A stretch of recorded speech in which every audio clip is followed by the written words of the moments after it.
In our previous class, of class 5, we have dealt with geometry but on a very lower level. In class 6 now, here we will deal with a higher level of geometry. So we'll start with the first chapter, basic geometrical concepts. Now mathematics is a language of shapes and symbols. We are going to discuss the shapes in this chapter. The first basic thing that we require to learn is called a point. Now before we start this chapter, have your rough books near you with a pencil and your geometry box. They should all be with you. Of course, you should have an eraser so that you can erase your mistakes and do it again. So we should start with a point. So the first thing that we are going to do is a point. How do we show a point? We show a point with a dot. And we mark the point with a capital letter. What does the point show? It denotes the position of this dot in space. How do we label the dot? We label the dot with the capital letter A. You can practice drawing points, which I am sure you are familiar with. So I'll move on to the next part. What happens when we take a collection of points and we arrange it systematically? What we get is called a line segment.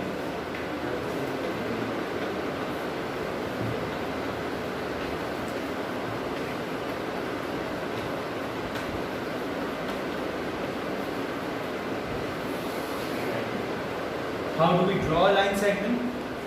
We use a ruler. I am placing it on the board. You will place it on your exercise books. Make sure that your pencils are sharpened. You will draw a line segment. This point is the starting point. Let us name it A. This point is the end point. Let us name it B. So therefore, we define this line segment as AB and we put a bar on its top. This bar denotes that AB is a line segment. Now, what happens when we continue to add on points on both sides? This line segment increases indefinitely. That is, then we place two arrows on each side of the line segment. What do we get in that case? In that case, what we get is called a line. Okay? So what is the basic difference between a line segment and a line? A line segment is finite. It has a definite length and it has two endpoints. That is why we denote a line segment like this.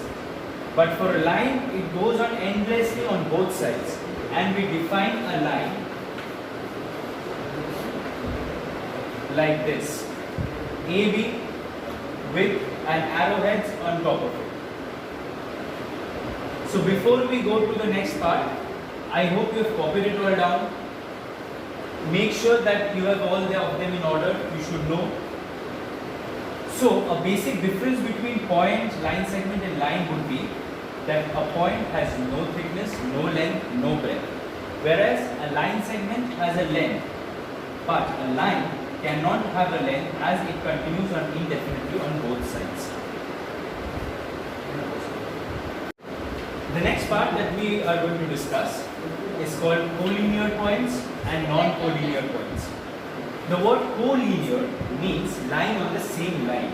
So therefore, those points which lie on the same line are called collinear points, and those points which do not lie on the same line are called non-collinear points. To consider a certain set of points to be non-collinear or collinear, we check that whether 3 points lie on the same line. If all of them do lie on the same line, then they are called collinear, and if they do not, then they are called non-collinear. For example, let us draw. Let us take a ruler. Let us draw this line.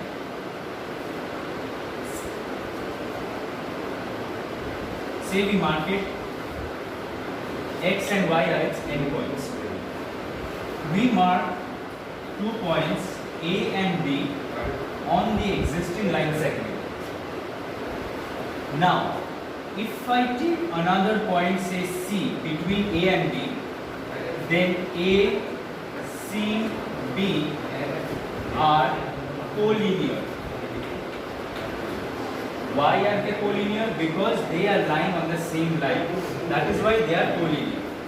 Whereas if we consider another point, say D, somewhere outside, not on the line but outside the line, somewhere in space, then we can surely say that A, D, B are not collinear.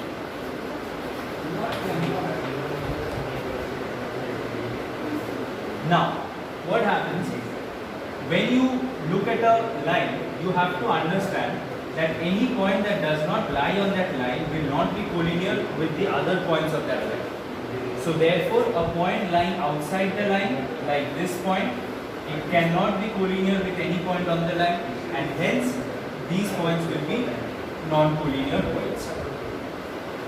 I hope you have copied it down. For further references, obviously you have your mathematics textbooks. Please go through the textbook and your lessons will follow. We shall stop for this lesson here. In the next lesson, we shall continue with the rest of the chapter. Thank you.